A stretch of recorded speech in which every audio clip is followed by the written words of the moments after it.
Hey everyone, I'm Jeremy Davis. I'm the fence installer for the Charlotte division. We had a mock-up situation on this truck showing what not to do, especially when it comes to departing. We're going to go over the truck real quick. Follow me. As you can tell, the load was not secured. We had straps lying on the ground. Also as well, we had a unsecured strap right here. You always want to make sure that these are secured.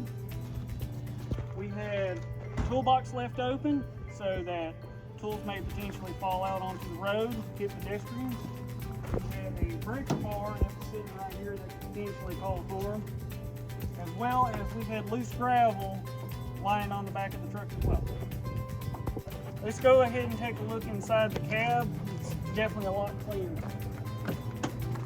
As you can tell, we no longer have a bottle hidden up underneath the brake pedal that could potentially cause harm.